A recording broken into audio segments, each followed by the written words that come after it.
dari yang di Pak Kapolres kemarin press release Pak 2,5 M itu total Pak, total. Jadi ada beberapa yang sudah dibayarkan Pak, yang sudah dibayarkan oleh oknum sekitar 1,2 Pak dari total dari 2,5. Jadi izin pimpinan Ketua biar dilanjutkan yang pertanyaan tentang 1,2 itu Ketua. Silakan. Ya. Jadi ada beberapa sudah dibayarkan, tidak hanya mendiang saja. Ada dari yang si Ejar yang sekarang lari, sudah ada juga beberapa yang dibayarkan. Jadi masih banyak juga yang belum dibayarkan Bu. Dibayarkan di sini bisa saya jelaskan. Dibayarkannya memang dibayarkannya ke kasir secara resmi, tapi tidak sekaligus. Maksudnya tidak 600 juta tidak sekaligus, dia cicil nih. Ada duit 30 juta, dia bayarkan, ada bisa menutupi beberapa kendaraan, dia bayarkan. Ada duit yang 40 juta, yang 40 juta dia tutupi untuk beberapa kendaraan. Itu resmi yang dibayarkan itu. Izin pimpinan, berarti selama ini pihak Samsat sudah tahu kejadian ini. Sebelum mulai bulan berapa pembayarannya Pak? Karena seperti keterangan Bapak, dengan nilai 1,2 tidak dibayarkan secara total. Ada dia 30 juta. Kalau kita hitung-hitung pengumpulannya itu berarti udah proses waktu yang lama. Mulai kapan itu Pak dibayarkan? Ada yang mulai dibayarkannya 2020 ada Bu. Di 2020. Kejadiannya kan ini 2018 sudah kejadian Bu. Dari 2018 sudah ada korban. Jadi ada beberapa di 2021 dia tahu, di 2022 baru dia tahu kalau dia itu korban. Jadi awal terjadinya ini, saya cerita dulu ya, boleh ya Pak U ya, biar nanti bisa lagi tanya jawab.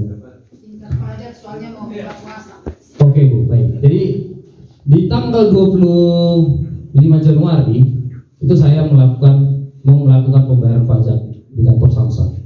Jam 7 pagi saya sudah di sana. Tahun berapa ya Pak? Tahun 2023. Kenapa saya coba di sana? Kebetulan memang pada saat itu istri saya sedang kurang sehat. Jadi saya mau cepat. Dan ternyata Samsat buka jam 9. Di situ pun sudah satu pertanyaan sama saya. Kantor pemerintah, layanan pemerintah kok bukanya jam 9? Itu satu. Nah, setelah saya masuk, saya isi berkas di loket 1, itu saya tanda tangani. Diproses mereka lah itu dicek, diproses segala macam, keluarlah perinannya di loket 1 itu dan diantarkan mereka lah ke loket pembayaran di kasir Bank Sumut.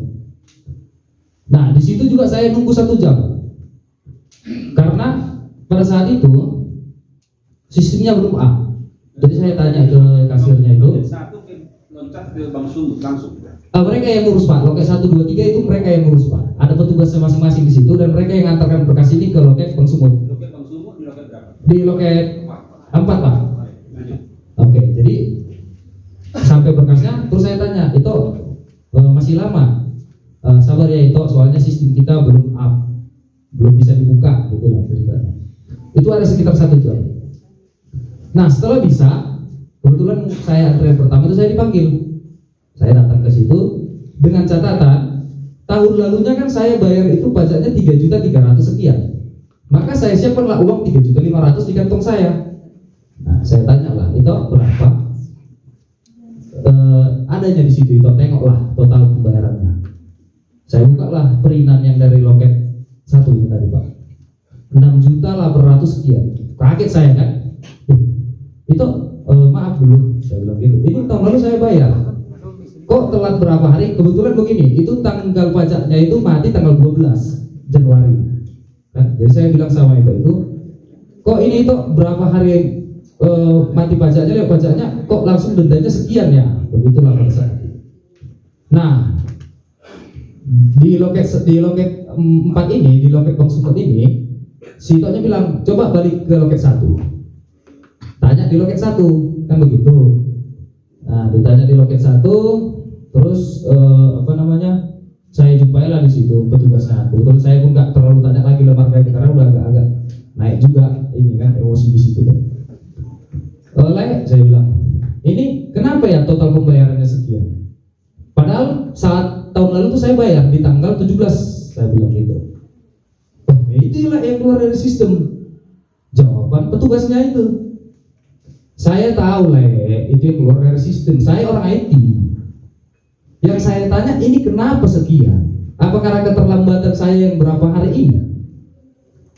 Nah, di situ memang ada sekilas terjadi mereka saling tatap-tatapan lah di petugas di loket itu. Saling tatap-tatapan sambil lempar-lempar tatapan gitu kan. Terus duduklah Pak, gitu kan. Tunggulah katanya. Saya tunggu lagi. Sekitar 10 menit ada Marga Simanjuntak juga petugas di situ yang sekarang katanya dipindahkan ke Bali. Ini mohon di garis bawah ini. Dia menjumpai saya, lalu saya diajak ngobrol di antara loket itu kan Pak, ada kursi di belakang Pak, agak menjorok itu Pak. Kalau pernah Bapak ke Samsat itu. Nah, di sanalah kita bicara. Dia tanya ke saya, tahun lalu itu kamu yang langsung urus kemarin? Iya Bang. Bukan Niti? Bukan Bang. Siapa yang kamu jumpai orangnya di loket 1? Aduh, kalau itu saya Bang kurang tahu namanya. Tapi kalau ciri-cirinya saya ingat. Kayak mana lah rupanya ciri-cirinya? Ya, jadi saya bilang putih-putih orangnya Pak. Sepertinya kalau sukunya sih orang Jawa. Saya bilang begitu. Orang Jawa atau orang Cina? Gitulah. Orang Jawanya itu Pak Bang, dia bilang gitu. Ada apa rupanya nih Bang? Kan udah boleh curiga saya di situ Pak. Sebentar ya, katanya. Dibukanya lah handphonenya. Dibukanya handphonenya, ditunjukkanlah foto si pelaku, si Edgar Tambunan alias si Acong. Ini orangnya. Oh iya benar, ini orangnya. Gak salah lagi, ini orangnya. Nah jadi jangan kau bilang Jawa, ini Cina ini katanya, Cina Acong katanya gitu kan di situ. Ya gak tahu lah aku Bang, aku bilang. Jadi intinya sekarang begini Bang, saya bilang. Apa yang terjadi di sini? Maksud tuh ipat turun aja bos di Jadi jadi mau dipersingkat lah, artinya tujuan kita bagaimana supaya ada kebijakan pemerintah provinsi itu. Iya Pak, nanti sebentar Pak, biar jelas dulu karena tadi masih bingung Pak. Ini apa aja yang terjadi sebenarnya Pak? Gitu. Iya Pak. Iya Pak. Ini kronologisnya benar-benar Pak. Saya juga udah capek Pak dipanggil orang Polda Pak. Tiap hari saya dipanggil Pak. Ya, berjelas Pak. Nah, jadi saya tanya, ada apa Pak? Saya bilang begitu. Kaulah korban ketiga. Yang pertama yang 2 sepeda motor. Mereka bayar akhirnya. Nah, kau gimana? Enggak mungkin lah Pak. Itu mungkin yang sepeda motor 1, 2, 3 itu orang kaya mungkin. Saya tidak mau. Jadi saya bilang, ini mau saya viralkan. Ini pasti bukan cuma 3 orang korbannya ini. Saya bilang. Terus dia bilang, aduh janganlah dulu. Panjanglah ceritanya pada waktu itu. Terus saya bilang, minta KTP-nya, foto KTP si Tambunan ini. Saya mau ke Polres. Di tanggal 25 itu juga itu saya coba melaporkan. Nah ternyata Pak, Bapak tahu Pak, ini sudah tahu Kapolres yang lama dimulai bulan 11 Pak. Kapolres yang lama Pak Joshua Tambunan. Dan ini sudah ditekan. Kalian bayar yang kalian makan itu terhadap pelaku. Ada 5 Pak pelakunya Pak. Yang sekarang masih ketahuan, yang nggak ketahuan kita nggak tahu kan gitu. Nah, jadi saya mau buat laporan itu di SPKT. Saya di situ sempat juga ini apa namanya? Saya bilang bisa nggak bikin laporan di sini seperti tidak ditanggapi awalnya gitu kan? Kalau di sini saya tidak bisa bikin laporan, biar saya besok ke Polda. Saya bilang begitu. Terus datanglah Pak bagian Kadipidum, Pak Fazri, dibawalah saya ke ruangannya. Dia tanya lagi kronologis tahun lalunya itu saya.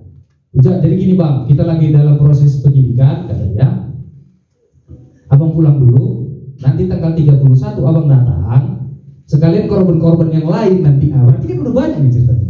Sekalian korban yang lain nanti bikin laporan polisi atas nama Doni Simanjuntak dan kawan-kawan. Begitulah kira-kira Pak. Tanggal 31 saya datang. Saya tunggu itu sampai jam 11 siang Pak. Tidak ada korban yang lain datang untuk membuat LP itu. Cuma saya lah. Tapi kebetulan karena istri saya kurang sehat, saya bilanglah ke Pak Fazri itu Kadipidum itu, Bang tolong cepat, saya harus pulang, istri saya kurang sehat. Nah, dibuatlah LP itu. Berikut siapa yang dilaporkan di situ. Setelah itu saya pulang. di tanggal 6 saya pergi ke Medan. Di tanggal 7 saya tahu bahwasanya si Arfan itu meninggal. Nah, ini kan sudah jadi pertanyaan juga. Jadi yang mau saya sampaikan Bapak itu begini. Pertama, kalau yang dititip, oke, mungkin saya pribadi nggak mau titip, langsung saya tahun lalunya langsung saya bayar di loket itu Pak. Dan yang terima itu kasir Pak. Kasir Bang Subut, yang saya nggak tahu itu entah kasirnya atau gengnya si Edgar Tamburan ini saya nggak tahu Pak. Namanya? Nggak tahu Pak. Nah, dan kemarin sekitar tanggal 31 dini hari itu saya dikonfrontasi langsung ke kasir itu Pak oleh Polda Sumut di Polres di Pangururan Pak. Jadi saya bilang bukan ini orang Pak, bukan ibu ini orang Pak. Saya bilang yang terima uang saya itu. Ya, jadi biar Bapak Ibu tahu juga capeknya saya gitu loh untuk memberi hati loh untuk perhatian ini. Jadi yang mau saya bilang begini Pak, yang terjadi kasus yang terjadi di Samsat ini menurut saya ada 3: penggelapan pajak PP yang pertama tadi yang seperti Bapak itu bilang, mutasi kendaraan, ya kan? Nah, ini ada. Nah, korbannya yang bagaimana? Ada yang seperti saya yang langsung membayar, dan ada juga yang menitip ke si A, si B, si C. Terus apa aja korbannya? Sepeda motor ada, mobil ada, truk pun ada, kan gitu. Nah, siapa aja orangnya? Masyarakat biasa seperti saya, PNS ada, Bapak Dewan pun tadi ada, ya kan? Nah, jadi maksudnya begini Pak, Bu, ya stakeholder yang ada di sini, sayalah yang membuka ini. Jadi saya sedikit banyaknya saya ikuti semua informasi, berita, ya kan, termasuk sampai ada korban jiwa meninggal dan segala macam kan. Menurut saya, kalau kita cerita tentang Samsat itu di bawah naungan kepolisian, Dinas Pendapatan, dan Jasara Harja. Di mana pengawasan Bapak 2018 loh ini mulai kejadian Pak. Masa iya itu Pak, dokumen negara, dokumen apa namanya itu belangko pajak itu kan Pak ada nomor serinya Pak. Itu ada pertanggungjawabannya Pak. Kok nggak tahu loh itu? Gitu loh Pak, menurut saya. Itu dokumen negara loh Pak. Sama dengan ijazah itu Pak. Masa nggak ada pengecekan? Oh iya, masa pajak dari masyarakat Samosir cuma sekian. Nah, untuk membuktikan memang siapa korban seperti Bapak pimpinan bilang tadi, jangan ya nggak korban jadi mengaku-ngaku. Cek dia, cek berdasarkan yang seperti yang saya terima, asli tapi palsu itu Pak. Satu, yang kedua, karena mungkin komunikasi sekarang kan pasti ada, ya memang agak susah kalau kasih uangnya memang langsung ke siapa kita dititip. Tapi kalau transfer mungkin bisa dapat Pak. Dilacak sampai ke situ. Dan saya pun kemarin sudah bilang, itu posko yang dibuat itu seperti posko malu-malu. Bikin dong, ini kan print apa kayak namanya itu spanduk yang besar bagi warga Samosir yang merasa itu dibikin Pak. Iya, ada media. Ada dananya. Atau disurati kepala-kepala desa gitu ya.